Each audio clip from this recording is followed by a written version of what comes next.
नमस्कार मित्रों, business Bollywood and Vajpayee के इस खास कार्यक्रम में आपका स्वागत है। इस कार्यक्रम में हमेशा हम खास बात करते हैं हिंदुस्तान की इकोनॉमी की, बिजनेस की, इंडस्ट्री की और तमाम उन चीजों की जिससे हिंदुस्तान आगे बढ़ रहा है और हिंदुस्तान कैसे आगे बढ़ सकता है, हिंदुस्तान की इकोनॉमी कैसे आगे बढ़ सकती है। हम चौथी इकोनॉमी पर जा रहे हैं, जो जो नए स्टार्टअप्स आ रहे हैं उन पर हम लगातार चर्चा करते रहते हैं। लेकिन पिछले दिनों एक नया विवाद शुरू हुआ स्टार्टअप में, खासतौर से जो हमारे डिलीवरीज का स्टार्टअप एक नया तरीके का शुरू हुआ था काम का कोविड के बाद से, जिसमें हमारे बहुत सारे सामान घरों तक पहुंचाने वाले लोग हैं, खाना घर तक पहुंचाने वाले लोग हैं और तमाम तरीके के लोग हैं, वो काम कर रहे थे। कुछ कैब्स का भी मसला हुआ, लेकिन जब वो काम हुआ बड़े बड़े स्टार्टअप यूनिकॉर्न बन गए देखते देखते। अब वो उसकी जो हिस्सेदारी है उसमें बात आई कि जो लोग इन स्टार्टअप्स को यूनिकॉर्न बनाने की जमीन तैयार कर रहे हैं, क्या कोई उनकी सुनवाई हो रही है? क्या उनके इंटरेस्ट का, क्या उनके फायदों का, क्या उनके जो मजदूरी है, पैसा है, उस पर चर्चा होनी चाहिए कि नहीं होनी चाहिए? इसकी जब चर्चा शुरू हुई, एक दिन की हड़ताल की धमकी भी दी गई, तो लगा कि पूरा देश थम जाएगा। उस मामले को किसी तरह से सुलटाया गया, लेकिन अब एक नई बहस शुरू हो गई है कि उनका क्या हिस्सेदारी होनी चाहिए, क्या नहीं होनी चाहिए। ये कैपिटलिज्म वर्सेस कम्युनिज्म की बात हो रही है, सोशलिज्म की बात हो रही है। इन सब पर चर्चा करेंगे आज नीरज वाजपेयी साहब के साथ। नीरज वाजपेयी साहब इंडस्ट्री को समझते हैं, कैपिटलिज्म को समझते हैं, कम्युनिज्म को समझते हैं और सोशलिस्ट तो हैं ही। नीरज तो नीरज वाजपेयी साहब का जो हिट शो है द एंड शो, वो तो आप देखते ही रहते हैं। उसमें थोड़ी बारीक बात होती है, पीएचडी वाली बात होती है। हम यहाँ पर बोर्ड लेवल की बात करते हैं। सर, ये जो सारा मामला हुआ, जिनके भरोसे स्टार्टअप्स को आपने यूनिकॉर्न बना दिया, आज उन्हीं को लेकर इतनी सारे चर्चाएं हो रही हैं, उनको इग्नोर किया जा रहा है। क्या ये मैं इसको ठीक से समझ रहा हूँ? बिल्कुल भैया, तो नमस्कार और सभी दर्शकों को और हमारे दोस्तों को नववर्ष की शुभकामनाएं। और नए वर्ष में ही ये मसला निकल के आ गया, तो ये बहुत ही दिलचस्प है। हम लोग बहुत सारी बातचीत इसमें करने वाले हैं, क्योंकि पिछले कुछ दिनों से आप सोशल मीडिया पर देखेंगे तो इस पर खूब डिबेट चल रही है और हुज हू तक इसमें इन्वॉल्व है बहुत सारे लोग। तो पहले एक क्लैरिटी यहाँ पे दे दूं कि it is nothing against individual, ना दीपेंद्र गोयल के खिलाफ मैं कुछ कह रहा हूँ, ना इस सिस्टम को जो क्रिएट कर रहे हैं उसके खिलाफ है, लेकिन जो इश्यूज हो रहे हैं वो बहुत सिग्निफिकेंट है और मैं इसको नियो फ्यूडलिज्म मानता हूं। जिस तरह से ये चीजें क्रिएट हो रही हैं उसमें एक नया फ्यूडलिज्म क्रिएट हो रहा है। डिलीवरी के दम पे आपका पूरा बिजनेस चल रहा है, ठीक है। उन्होंने कहा कि अब हमको वेज में कुछ स्टेबिलिटी चाहिए, हमें एक अच्छी कंडीशन ऑफ वर्किंग चाहिए, सिक्योरिटी चाहिए, और अगर ये नहीं करेंगे तो हम हड़ताल करेंगे। अब काफी दिनों से ये चीजें चल रही होंगी, तो उन्होंने एक दिन हड़ताल की बात की। राघव चड्ढा ने इसको पार्लियामेंट में भी उठाया, तमाम उठाया, तो ये इश्यू बन गया। अब सवाल ये है कि उनकी मांगे कितनी जायज है, कितनी नाजायज है। इसको लेकर के दीपेंद्र गोयल ने, जो जोमेटो के फाउंडर सीईओ हैं, उन्होंने एक लंबा पोस्ट लिखा एक्स पे, सोशल पोस्ट, और उन्होंने बाकायदा एक एक पॉइंट डिटेल में उन्होंने बताया कि हमने अब तक क्या किया है और आप बताइए क्या ये अनफेयर है। फिर उन्होंने उसके बाद सप्लीमेंट्री एक और 2 पोस्ट लिखी कि मैं एक बात भूल गया था, मैं यहाँ पे ये भी लाना चाहता हूँ कि पिछले जमाने में ये सब लोग ऐसा चाहते हैं कि ये जितने लोगों को हमने जॉब दी है फिर से बेरोजगार हो जाएं और पुरानी सामंती व्यवस्था में हम पहुंच जाए। इस तरह के उन्होंने कई सारी चीजें लिखी। जो उन्होंने 5 पॉइंट रखे हैं विजय जी, मैं उनको एक एक पॉइंट टच करना चाहता हूं ब्रीफली, क्योंकि वो बहुत इंपॉर्टेंट जो उन्होंने उठाए हैं। तो पहला पॉइंट जब उन्होंने अपना डिटेल समझाया, डिटेल में कि क्या क्या हो रहा है, तो एक तो वो ये कह रहे हैं कि हमारी जो आर्ली वेज है 2025 में वो 102 रुपए डिलीवरी पार्टनर को मिलते हैं, एक्सक्लूडिंग टिप्स। अब ये शब्द याद रखिएगा, टिप्स पे भी बात करेंगे। एक्सक्लूडिंग किया जी, 2024 में 92 रुपए थी, यानी करीब करीब 11% की ग्रोथ इसमें आई। और अगर एक आदमी 10 घंटे 26 दिन काम करता है एक महीने में, तो उसको 26,500 रुपए की कमाई होगी, ग्रॉस अर्निंग होगी। इसमें से अपना वो पेट्रोल का खर्चा, मेंटेनेंस, ये सब निकाल दे तो 21,000 रुपए महीने की उसकी कमाई होती हुई दिखेगी। अब आप 21,000 रुपए महीने की जो कमाई है उसको आप ये कह के प्रेजेंट कर रहे हैं कि ये बहुत ही बिगेस्ट अचीवमेंट है हमारे लिए और हमें इसको रिकॉर्ड करना चाहिए। नो डाउट 21,000 रुपए की आप नौकरी किसी को दे रहे हैं, लेकिन जब आप 102 रुपए पर आवर का निकाल रहे हैं या 21,000 रुपए निकाल रहे हैं, तो ये आपका एवरेज है, मीडियन है कि जितने लोग काम कर रहे हैं उसका एवरेज आता है 21,000 रुपए। तो यानी ये 10,000 रुपए भी होगा और ये 30,000 रुपए भी होगा। एवरेज आप 21,000 निकाल रहे हैं। क्वेश्चन यहाँ पे ये उठता है कि अगर आपका एवरेज 21,000 रुपए है और ये सारी व्यवस्था चल रही है, तो वो कहाँ चल रही है? मेट्रोज में चल रही है, टीयर 2 में चल रही है, टीयर 1 सिटीज में चल रही है। गांव खेड़े में तो धुआंधार चल नहीं रहा है। ये आपका धंधा ही चल रहा है बड़े शहरों से। कोई मुझे ये बताए कि दिल्ली में 20,000 रुपए में कोई आदमी कैसे सरवाइव कर सकता है? और उसमें भी जो 10,000 रुपए में, उसमें जो 10,000 रुपए पे पहुंच रहा है, एग्जैक्टली जो 10,000, उसकी तो मैं तो एवरेज लेके कह रहा हूं कि आप दिल्ली मुंबई में आप 20,000 रुपए में एक झोपड़ा लेके दिखाइए किराए पे, खरीदने के तो सपने देखिएगा आप। तो ये जो तरीका है ना कि हमने इतना दे दिया, एहसान जता रहे हैं आप, इस पे मुझे आपत्ति है। आप अच्छा काम कर रहे हैं, इसमें कोई शक नहीं है, लेकिन इसको आप ये कह के जस्टिफाई मत करिए कि नहीं हमने जो ये कर दिया ये तो बहुत बड़ी चीज सरकार नहीं कर पा रही है, हमने लाखों लोगों को रोजगार दिया है। तो पहली चीज तो ये कि लॉ ऑफ एवरेजेस जब आप लगाते हैं कि इतने पैसे हम दे रहे हैं, और ये भी मजे की बात, साल में कितने काम कर रहे हैं लोग, ये भी इंटरेस्टिंग आपको यही बता देता हूँ कि एवरेज इनके यहाँ क्या है कि कितने कितने समय तक लोग काम कर रहे हैं। तो उसमें 2.4 आवर पर की इनको जो है एक टिप भी मिलती है, यानी 2 रुपए 40 पैसे घंटे के हिसाब से इनको टिप मिलती है। पता नहीं आवरली टिप कैसे जोड़ा जाता है, टिप तो ऑर्डर के हिसाब से होगी, लेकिन उन्होंने ये भी जोड़ा होगा, उसको एवरेज निकाला होगा कि जो टिप मिल रही है दिन भर में उसे, उसको भी एवरेज 2.5 रुपए घंटे इनको टिप भी मिलती है। टिप भी बहुत इंपॉर्टेंट है।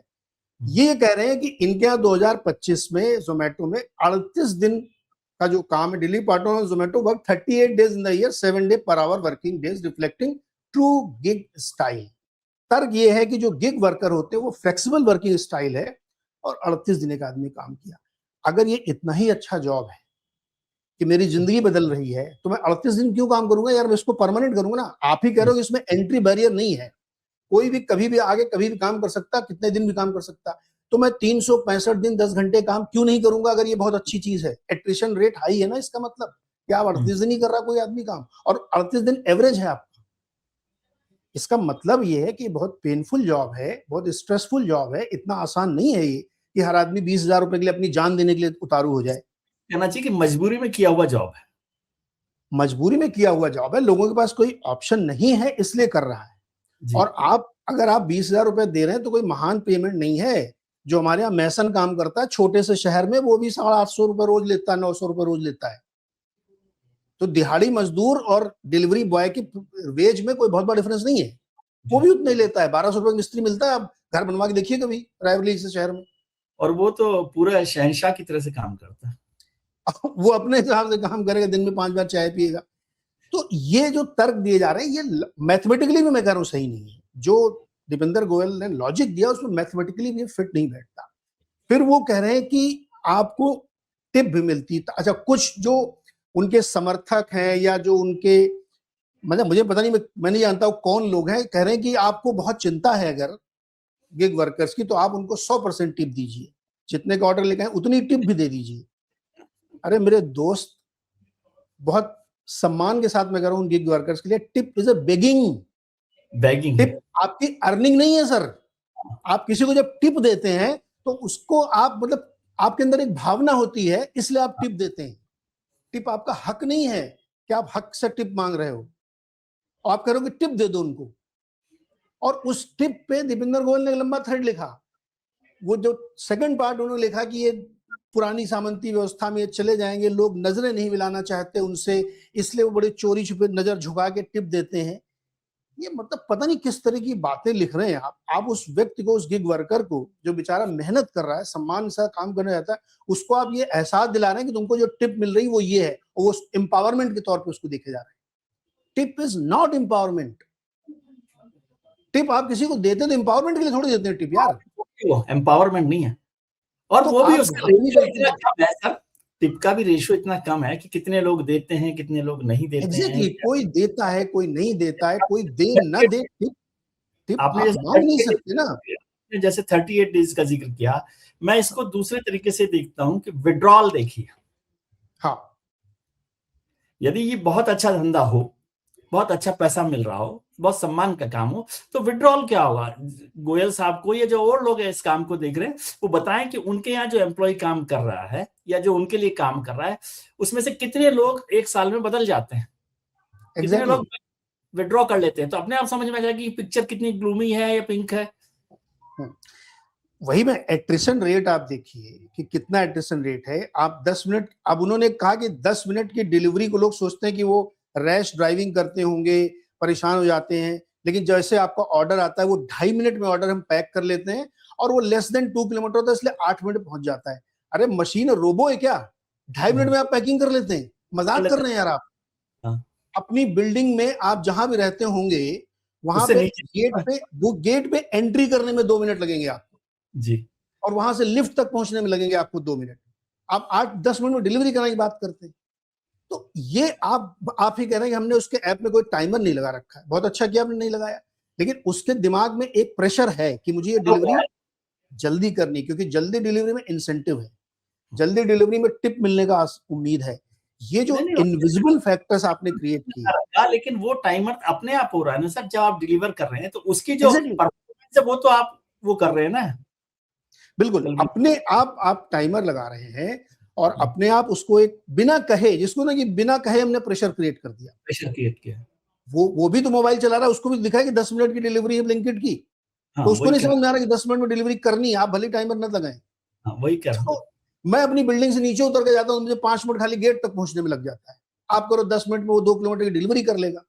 और मतलब किसी भी शहर में किसी भी समय आप देख लीजिए कि ये जो बेचारे गिग वर्कर्स हैं किस तरह गाड़ी चला रहे हैं, रॉन्ग साइड चलते हैं, उल्टी तरफ से चल के आ रहे हैं।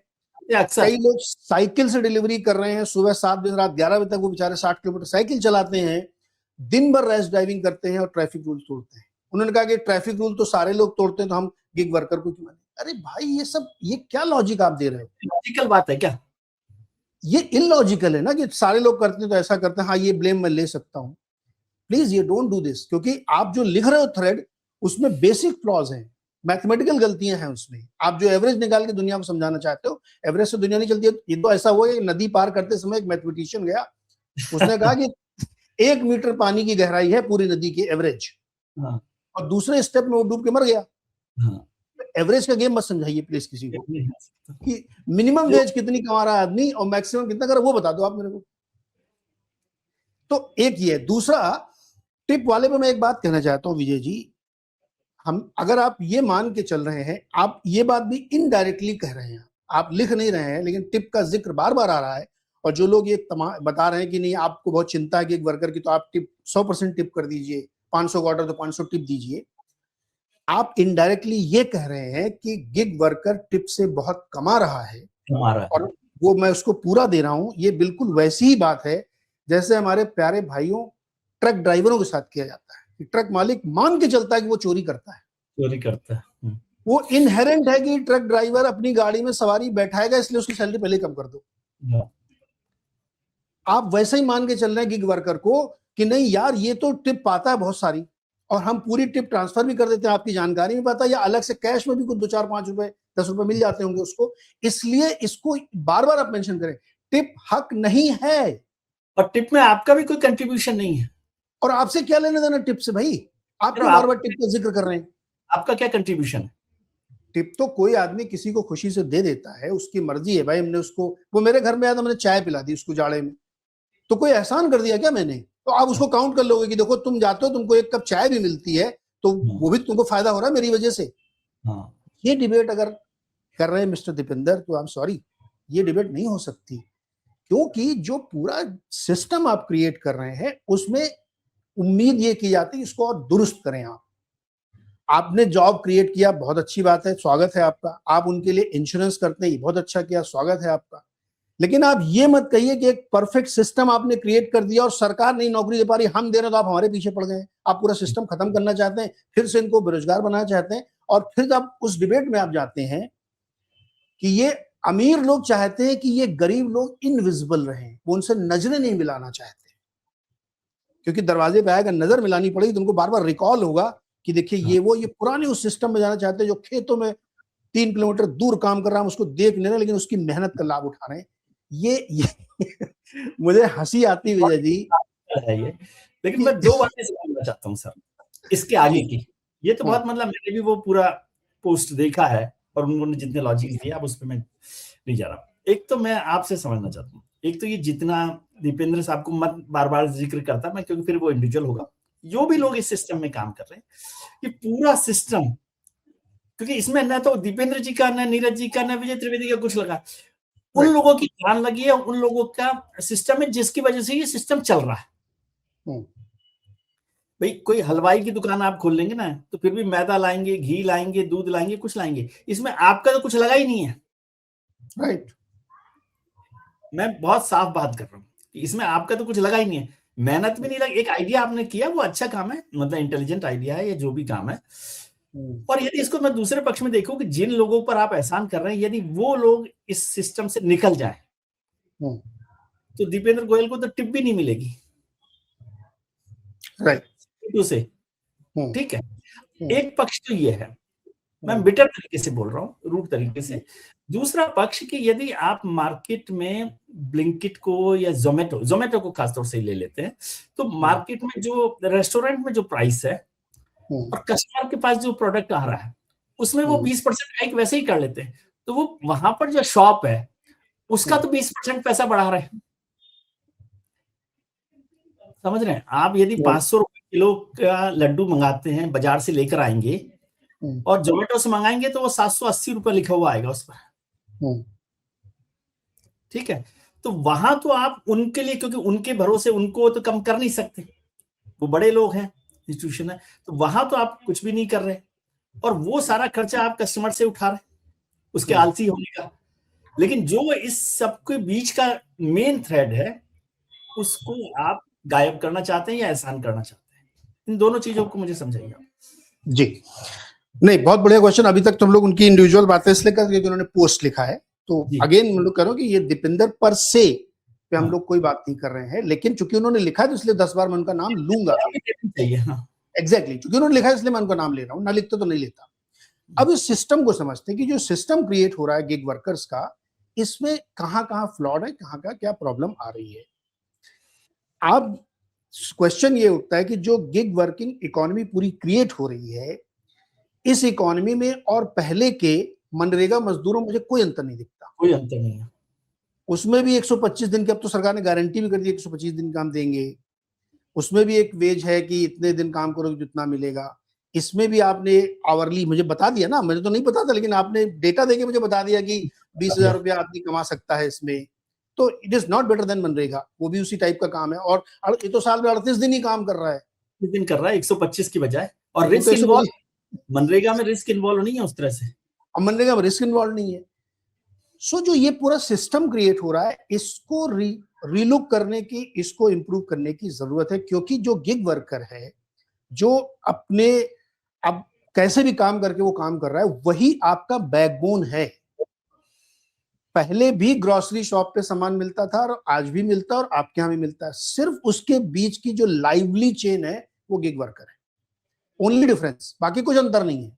वही कह रहा हूं, आपके घर पे एक आदमी आ गया, चूंकि हम सब लोग स्वभाव से बहुत आलसी हो गए हैं और होते जा रहे हैं, वो आलसी होने उसकी हम कीमत दे रहे हैं। जो परचूनी की या किराने की जिसने दुकान खोली ना, उसने अपना माल लगाया है, अपनी पूंजी लगाई।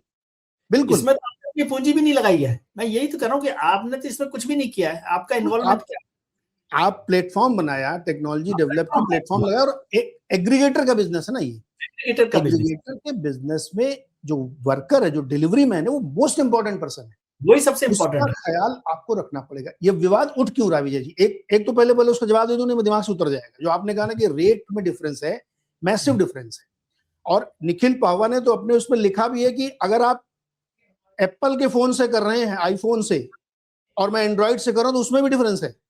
हाँ, ये उनके ट्वीट में लिखा हुआ है कि अगर मैंने एप्पल से आईफोन से ऑर्डर किया तो उसका रेट दूसरा है, क्योंकि आप मान के चलते हैं कि आईफोन वाले अमीर हैं, तो उससे ज्यादा वसूली हो सकती है। ये एनोमलीज दिख रही है, वो लिखी हुई है साथ में।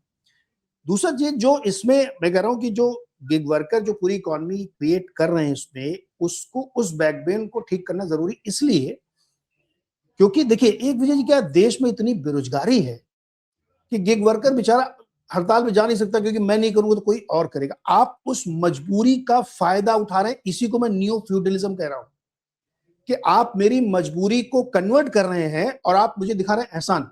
आप एहसान नहीं दिखा रहे हैं, आप मेरी मजबूरी है कि मैं बेरोजगार हूं, मेरे पास खाने के वांदे हैं, तो इसलिए आप मुझे नौकरी दे रहे हैं। लेकिन इसका इनडायरेक्ट क्या हो रहा है देखिए आप कि अगर 38 दिन ही काम हो रहा है और 20,000 रुपए ही वो कमा रहा है तो मेरी फ्यूचर ग्रोथ क्या है? इस पर दीपेंद्र जी कहते हैं कि अनस्किल्ड जॉब है साहब ये तो, और तो कुछ वो कर नहीं सकते हैं, वो यही कर सकते हैं। इसलिए वो फ्यूचर ग्रोथ का मतलब आप मुझे जो मेरा करियर प्रोग्रेशन क्या है, मैं जिंदगी भर डिलीवरी बॉय रहूंगा क्या? 20,000 रुपए कमा के तो मैं कुछ नहीं कर सकता ना।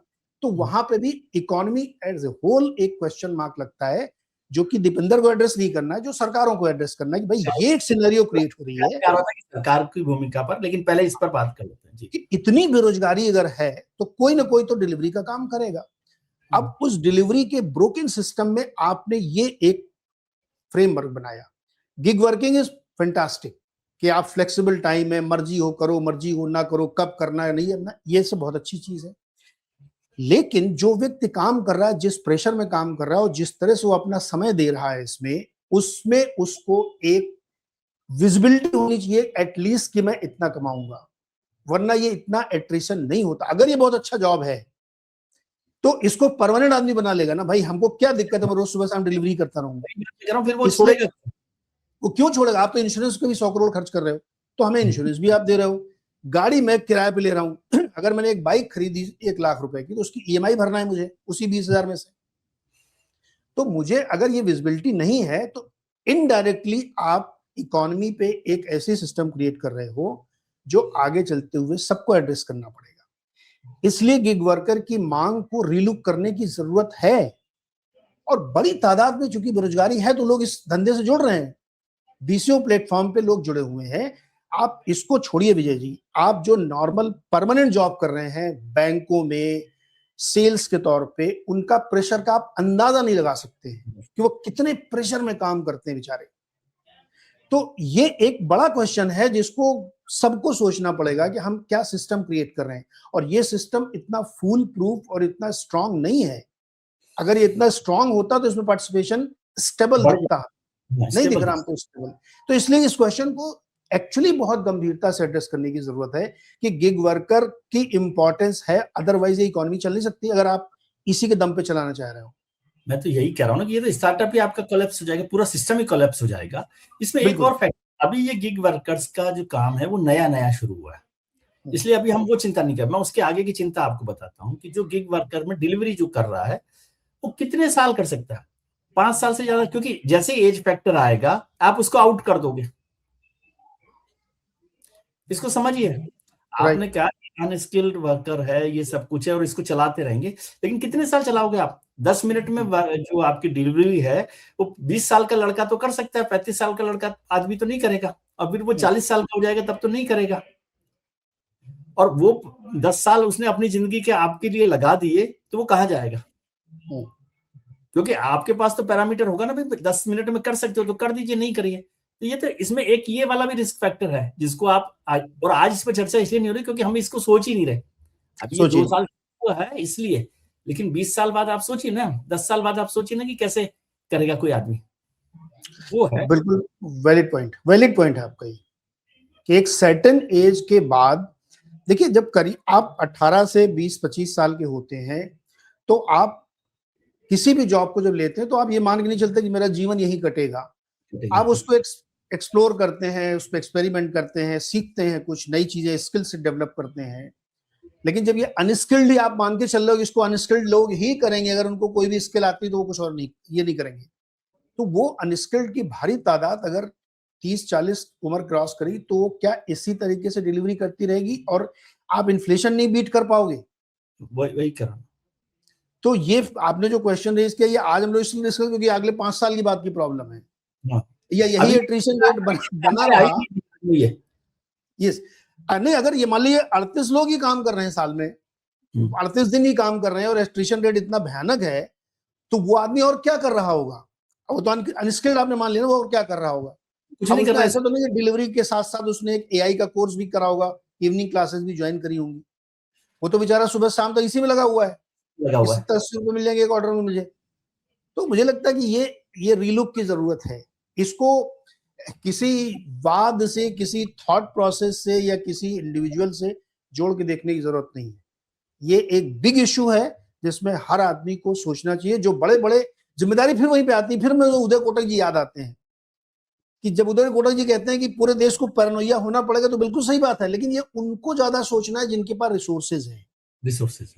आप कैमेलिया में बैठ के, गोवा के बंगले में बैठ के ज्ञान दे सकते हैं, लेकिन जो धूप में 38-40 डिग्री टेम्परेचर में दौड़ दौड़ डिलीवरी कर रहा है, उसके पेन को समझिए। यहाँ पे समाजवाद और पूंजीवाद की बहस मत करिए। नहीं, ये बहस वो नहीं है पूंजीवाद की। एक और सवाल, आखिरी सवाल के तौर पर मैं समझना चाहता हूँ, वो भी आपके मित्रों से जुड़ा हुआ है, क्योंकि आपके मित्र मुझे बहुत पसंद है।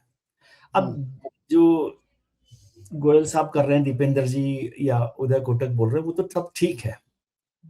सरकार की क्या जिम्मेदारी है? वो सारे आपके मित्र हैं। सरकार को ये बड़ा आराम हो गया कि जो लोग बेरोजगारी की चर्चा करते, यदि दीपेंद्र गोयल नहीं होता तो वो जो 1 लाख लोग हैं, 10,000 लोग हैं, 50,000 लोग हैं, वो आपके यहाँ पे लाइन लगाते, प्रदर्शन करते। तो वो चुप है कि भाई इस बहाने ये बेरोजगारी का एक certain percent of people, percent of youth और वो लोग उसमें काम कर रहे हैं। तो क्या ये सरकार की जिम्मेदारी नहीं बनती कि इसको वो ठीक से दे? क्योंकि ये मतलब एक फैक्ट पॉजिटिव साइड ये है ना कि वो दीपेंद्र गोयल सरकार के उस बर्डन को कम कर रहे हैं। बिल्कुल, ये तो फैक्ट बात है ना। नहीं तो वो लोग भी वहीं खड़े होते और कहते नीरज जी के खिलाफ नारे लगाते, आप सरकार में, आप बताइए हमारे को कैसे देंगे।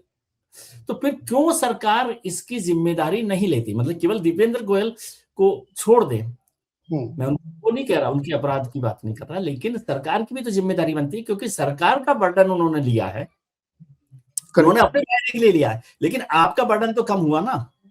तो क्या है सरकार की? और एक सोशलिस्ट गवर्नमेंट को सोशलिस्ट ही मैं मानता हूं, उसमें कोई भी हो, है ना, हमारे सिस्टम के हिसाब से, तो क्या उसकी रेस्पॉन्सिबिलिटी नहीं बनती, अकाउंटेबिलिटी नहीं बनती? जब वो मनरेगा कर रही है जिसका कोई बहुत बड़ा मायने नहीं है, तो जो लोग कंट्रीब्यूट कर रहे हैं, जो लोग मेहनत कर रहे हैं, उसके लिए भी सरकार कोई रूल फ्रेम करे, या एक gag order for gig workers के लिए जैसा कुछ हो ना। दो सवाल के अंदर 2 प्रश्न हैं और मैं दोनों को एड्रेस करूंगा, और मैं बिल्कुल मानता हूं कि इसमें सरकार की जिम्मेदारी है। गिग वर्कर के लिए गैग ऑर्डर लाने की जरूरत नहीं है, वो एक्सट्रीम स्टेप है, वो उसकी मैं तरफदारी नहीं करूंगा। लेकिन अगर मनरेगा के रूल्स सेट हो सकते हैं तो गिग वर्कर्स के लिए भी रूल्स बनने चाहिए। एक बेसिक फेयर वर्किंग कंडीशन का रूल होना चाहिए, क्योंकि अगर दीपेंद्र का इस बारे में तारीफ की जानी चाहिए कि उन्होंने बड़े पैमाने पर रोजगार क्रिएट किया। मैं कि यूनिकॉर्न की क्रेडिट तो पीयूष गोयल ले रहे हैं ना, दीपेंद्र गोयल नहीं ले रहे। नहीं, दीपेंद्र जी तो जो क्रिएट कर रहे हैं, गोयल साहब तो कह रहे हैं कि ये सब लोग आइसक्रीम पता नहीं क्या क्या स्टार्टअप बना रहे हैं, लेकिन सरकार तो स्टार्टअप का इतना बड़ा ताज पहनकर बैठी हुई है ना। सर ऐसे मत बोलिए, यूनिकॉर्न का रोज आप आंकड़े बताते रहते हैं, नीरज जी को बैठा रखा है। मैं तो वही बता रहा हूँ जो गोयल साहब ने बोला था कि ये लोग रियल काम नहीं कर रहे, ये बिस्किट और आइसक्रीम और ये बना रहे हैं। लेकिन मैं समर्थक हूं। मैं आपको बताऊं, इन्हीं दीपेंद्र गोयल के जोमेटो की लिस्टिंग के दिन मैंने 1 घंटे का सेलिब्रेटरी शो किया था इस पे। ये इंडिया की न्यूज स्टोरी है और वी सेलिब्रेट इट। 1 घंटे का शो मैंने किया था। यूनिक उस पर बात कर रहे हैं, स्टार्टअप पर। हाँ, लेकिन वो सिस्टम ठीक से चले, ये जिम्मेदारी है। और जो चला रहा है वो भाई, वो क्यों ये इतनी चिंता करेगा? उसका उद्देश्य है प्रॉफिट मेकिंग। बिल्कुल क्लियर होना चाहिए, इसमें किसी को गलतफहमी नहीं होनी चाहिए कि स्टार्टअप वाले देश सेवा के लिए स्टार्टअप कर रहे हैं। जो लोग ये सोचते हैं वो गलतफहमी में है। स्टार्टअप वाले जो भी है, ये बिजनेस जो कर रहा है वो प्रॉफिट के लिए बिजनेस कर रहा है, लेकिन उसको रेगुलेट करना सरकार का काम है। तो गिग वर्कर के लिए ये रूल्स बनने चाहिए कि एक फेयर, मैं ये नहीं कर रहा हूं कि उनको दीपेंद्र का ही गला पकड़ लो या इनका गला पकड़ लो, एक बेहतर फेयर सिस्टम होना चाहिए जहां पे दोनों को लगे कि हाँ, मैं कंट्रीब्यूट कर रहा हूं, काम कर रहा हूं और मैं ठीक ठाक एक सम्मानजनक तरीके से कमा रहा हूं। ये रूल्स गवर्नमेंट को बनाने चाहिए, क्योंकि लार्ज स्केल पे गिग इकोनॉमी हमारी ग्रो कर रही है। हम तो केवल इन्हीं की बात कर रहे हैं जो अमेजोन की डिलीवरी कर रहे हैं, जो फ्लिपकार्ट की कर रहे हैं, जो मीशो कर, वही तो वो भी यही कर रहे हैं बेचारे। एप्पल में वो सब कर रहे हैं, सब अमेजोन कर भी रहे कर हैं। अगर ये इकोनॉमी, न्यू इकोनॉमी अगर इस तरह से ग्रो हो रही है तो इसको अनरेगुलेटेड नहीं छोड़ सकते। सरकार को इस पे निश्चित रूप से काम करना चाहिए और सारे पक्षों को बुलाएं, बैठें, बात करें और इसका एक फेयर सिस्टम होना चाहिए जिससे किसी पक्ष को न लगे कि उसका शोषण हो रहा है। न दीपिंदर का शोषण हो, न गिग वर्कर का शोषण हो, क्योंकि इकोनॉमी लॉन्ग रन में ग्रो तभी करेगी, एकांगी सिस्टम से नहीं चलती। आप फ्री इकोनॉमी मतलब ये नहीं कि जैसा मैं चाहूंगा वैसा ही करूंगा, नहीं, फ्री इकोनॉमी ये नहीं होती है। तो इसलिए मुझे लगता है कि इस पर सरकार को रूल बनाने चाहिए। अगर मनरेगा के रूल बन सकते हैं तो इसके रूल, मनरेगा भी तो नियम है ना कि इतने दिन काम, इतनी मेहनताना, इतने घंटे काम, आधार कार्ड लाओ, ये कार्ड, सब रूल बने हैं ना, तो इधर भी रूल आपको बनाने चाहिए, क्योंकि वो रूल के बिना ये इकोनॉमी हेवायर हो रही है। लोग जिस तरह से जा रहे हैं हमारे लोग, उससे मुझे लगता है कि एक चिंता सरकार को करनी चाहिए। अब ये इशू को इसलिए टैकल करना जरूरी है विजय जी, क्योंकि ये जो न्यू इकोनॉमी या न्यू इंडिया डेवलप हो रहा है वो ऐसे ही डेवलप होगा, क्योंकि सरकार जॉब क्रिएट नहीं कर पा रही। सरकारी नौकरी तो भूल जाइए आप, वो तो क्रिएट नहीं हो रहे हैं। अगर जॉब, प्राइवेट जॉब ही क्रिएट हो रहे हैं और होते रहे आजादी से अब तक, ये दुनिया भर के किसी भी देश में आप देखिए, प्राइवेट सेक्टर ही जॉब क्रिएट करता है, वही सारा जॉब क्रिएट कर रहा है ना, तो उसमें कोई बुराई नहीं। हम तो उनके लिए थैंकफुल है कि आप ही, रिलायंस 10 लाख लोगों को नौकरी दे रहा है, 15 लाख लोगों को, लेकिन एक रूल होना चाहिए ना। आप पीएफ का रूल बना रखे हैं ना कि अगर आपने इतने दिन काम किया तो आपका पीएफ कटेगा, वो बेसिक सैलरी का इतने % होगा, ये सब रूल बने हैं ना। तो ये रूल यहां भी बनने चाहिए। देश में कोई भी आदमी अगर काम कर रहा है ऑर्गेनाइज सेक्टर या ऑर्गेनाइज सेक्टर में, तो उसके काम के कुछ मानक तय होने ही चाहिए, वो गिग वर्कर हो या कोई भी वर्कर हो। अगर परमानेंट वर्कर के लिए है तो गिग वर्कर के लिए भी रूल्स होने चाहिए। गिग वर्कर के मतलब नहीं सड़क चलते किसी को बुलाया, अरे यार तुम हमारे लिए चाय ले आओ, मैं तुम्हें 10 रुपए देता हूं। ये कौन सा रूल है यार? देश चल रहा है, एक आदमी आपके काम में आ रहा है तो उसके लिए रूल क्यों नहीं होने चाहिए? There should be a system followed. अब अगर जैसे टैक्सी, ओला, उबर चलती हैं, इसमें पता रहता है ना आपको कि हम इतने पेमेंट करेंगे इस डिस्टेंस के लिए, मैक्सिमम 2-5 रुपए आगे पीछे होता है, अदरवाइज उतना ही होता है। तो ये क्या है? आपने खुद ही एक रूल बनाया कि हमको चलने से पहले मालूम है कि हमारे ट्रेवल का खर्चा इतना आएगा। तो ये रूल यहां भी होने चाहिए, इसी टाइप के रूल होने चाहिए। अभी तो फ्री फॉल है ना कि हम जितने ऑर्डर हम कर रहे हैं, जो एवरेज निकल रहा है, हम आप सड़क पे देखने जाते हैं कि किस तरह से बेचारे काम कर रहे हैं जी। तो मुझे लगता है रूल तो बिल्कुल बनाने ही पड़ेंगे इसमें।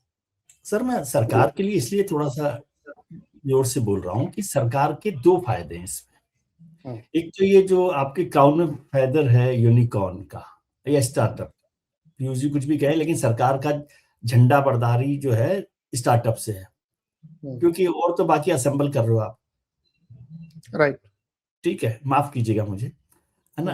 और दूसरा, आपकी बेरोजगारी के संकट को 1%, 2%, 5%, 10%, जो भी आप नंबर समझे, वो कम ये स्टार्टअप कर रहे हैं। ये दीपेंद्र गोयल कर रहे हैं, या जो ब्लिंकिट में कर रहे हैं, अमेजोन में कर रहे हैं, जेप्टा में कर रहे हैं, व्हाटएवर। तो उस सबके लिए आपकी जिम्मेदारी ज्यादा बनती है। और फिर मैंने वही कहा कि सोशलिस्ट गवर्नमेंट है, ये वैसे भी आपकी रेस्पॉन्सिबिलिटी बनती है कि जो हिंदुस्तान का आम आदमी है उसके हितों की रक्षा करना आपका संवैधानिक कर्तव्य है। केवल मालिकों की रक्षा करना ही कर्तव्य नहीं है। बिल्कुल बिल्कुल बिल्कुल करना पड़ेगा, आज नहीं तो कल करना ही पड़ेगा। सबका साथ सबका विकास तभी होगा जब हर एक के लिए एक सेट रूल्स होंगे। बिना रूल के अनरूली कंट्री नहीं चल सकती। कि एक बड़ा सेगमेंट, देखिए इसमें क्यों बहस हो रही है, क्योंकि छोटा सेगमेंट नहीं है, बड़ा सेगमेंट बहुत बड़ा हो गया है।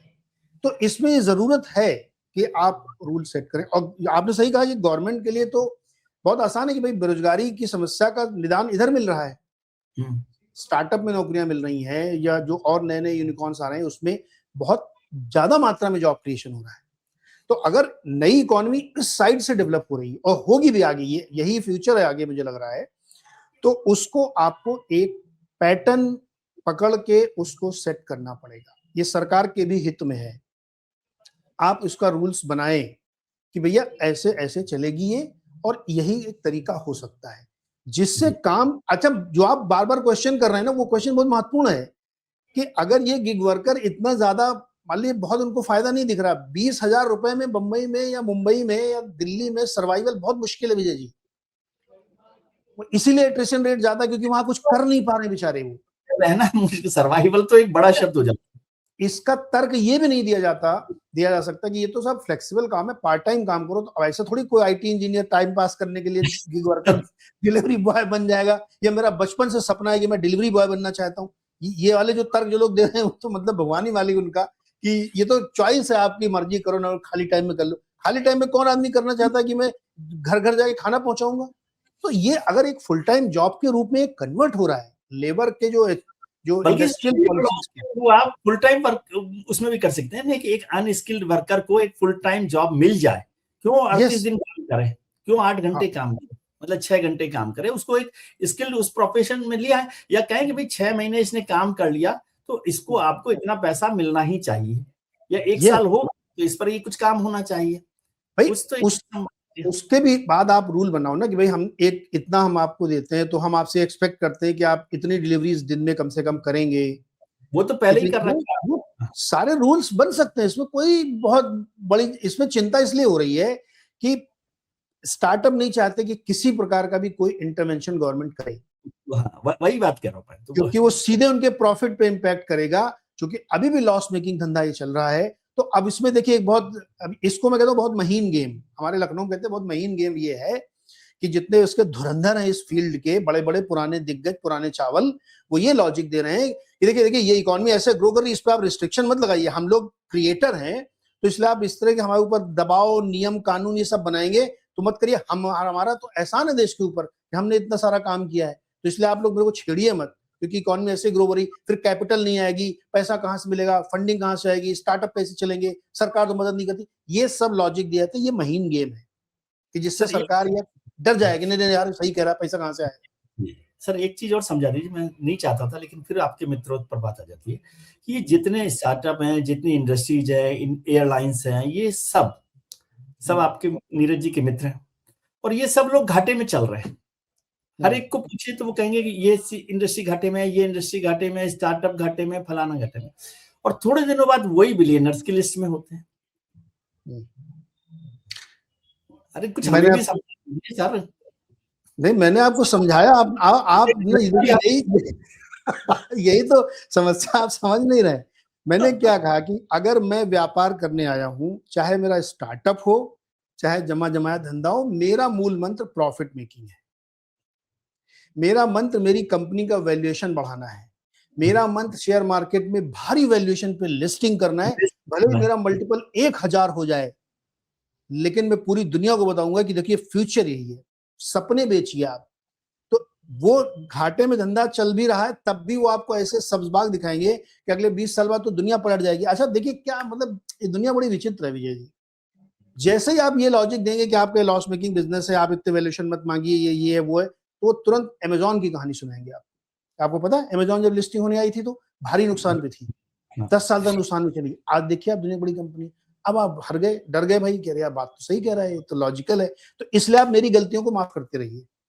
ये एक बहुत ट्रिकी सिचुएशन है विजय जी कि, लेकिन इस ट्रिकी सिचुएशन में देखिए बिजनेस का धर्म प्रॉफिट बनाना, मैं उसका विरोधी भी नहीं। अब भाई धंधा प्रॉफिट नहीं करेगा तो मैं करूंगा नहीं, बात नहीं। लेकिन उस प्रॉफिट में से जो जिनके दम पे मैं प्रॉफिट बना रहा हूं, जिनकी मदद से मैं प्रॉफिट बना रहा हूं, उनका ख्याल रखना भी जरूरी है, क्योंकि वही तो आपके प्रॉफिट को चला रहे हैं। इस वाले काम में तो गिग वर्कर ही आपका प्रॉफिट बना रहे हैं, उन्हीं की वजह से आप प्रॉफिट कमा रहे हैं। तो एग्जैक्टली, तो उनका ख्याल रखो भाई आप, इतना ही आपसे कहा जा रहा है की बात नहीं कि शेयरिंग इज केयरिंग। भाई मैं कह रहा हूं कि जैसे थ्रेड लिखा गया, उसमें एक ये भी थ्रेड लिखना चाहिए कि पिछले 5 साल में किस गिग वर्कर ने एक बढ़िया 2 BHK फ्लैट मुंबई या दिल्ली या भोपाल या कलकत्ता में खरीदा और किसने कैमेलिया में खरीदा। आप ये भी एक डेटा दे दीजिए ना हमें कि गिग 21,000 रुपए महीने कमा के किस आदमी ने क्या बनाया। स्टोरी ये की जा सकती है सर कि एक दिन हम लोग निकले सड़कों पर और जो गिग वर्कर्स हैं उनके हालात पर, जो माली हालत है ना, उस पर पूरी स्टोरी कर दे बिना पोस्ट किए, तो समझ में आ जाएगा। ज्यादा कुछ हो गया, हम लोग थोड़ा सा ज्यादा कड़े हैं क्योंकि न तो धंधा कर रहे हैं न मुनाफा कमा रहे हैं, और ये घाटे के धंधे में मुनाफा कमाना हमको वैसे ही नहीं आता। नहीं बिल्कुल। और देखिए मैं लास्ट में एक चीज कहना चाहता हूँ यही कि देखिए ये जो बहस है ना, ये बहुत ही सीरियस इंपॉर्टेंट बहस है। इसमें हर आदमी को एक सुधी नागरिक होने के नाते आपको इस पे चिंता करनी चाहिए। तो किसी कुणाल ने लिखा कि मैं तो चाहता हूँ कि हर सोशल मीडिया चैनल पे इस पे बहस होनी चाहिए, कैपिटलिज्म पे, सोशलिज्म पे, बिल्कुल होनी चाहिए। लेकिन जो ब्रांडिंग कर दी जाती है ना, कि जो भी आदमी इसके खिलाफ लिखेगा वो तो भाई ये तो देश विरोधी है, ये तो स्टार्टअप विरोधी है, आपको ब्रैकेट में बना देंगे ना, ब्रैकेट में दैट इज गलत है। जो लोग इस तरह की ट्विटर पे लिख के सब बकवास कर रहे हैं, उनसे मैं सिर्फ इतना कहना चाहता हूँ कि आपने शायद दास कैपिटल का कवर भी नहीं देखा होगा और सोशलिज्म पे बहस कर रहे हैं आप। तो प्लीज सोशलिज्म को या कैपिटलिज्म को इस तरह से पेंट मत करिए। ये एक सीरियस इशू है और ये किसी पर्सन या किसी कंपनी के खिलाफ नहीं, ये एक इकोनॉमी का इशू बन गया है अब। इसलिए इसको सरकार और पार्टिसिपेंट को मिलके एक फेयर प्ले का गेम बनाना चाहिए। चलो सर, देखते हैं, हम तो अपनी तरफ से बात कर लेते हैं, कुछ लोगों को भी शायद समझ में आई ये बात, सरकार भी जागे। ठीक है, वैसे भी कहते हैं, फिर वही बात आती है, मेरी माँ की बात याद आती है कि सोता तो जगे, जगता क्या जगे। ये सारा ज्ञान तो उनके पास वैसे पहले से ही है। सही बात। चलिए sir, thank you very much, आपने वक्त निकाला और आप थैंक यू। तो मेरे लिए ज्ञान देते हैं, क्योंकि मैं नहीं समझता इन सब बातों को। उसके लिए भी आपका आभार कि आप ये ज्ञान देते रहते हैं। धन्यवाद। नए साल की एक बार फिर शुभकामनाएं, और हम चाहते हैं कि सबका भला हो और शेयरिंग इज केयरिंग जो है केवल नर्सरी क्लास में ना पढ़ाया जाए। ये तो एमबीए पढ़ाना चाहिए, sharing is caring. Thank you so much sir, thank you sir, thank you.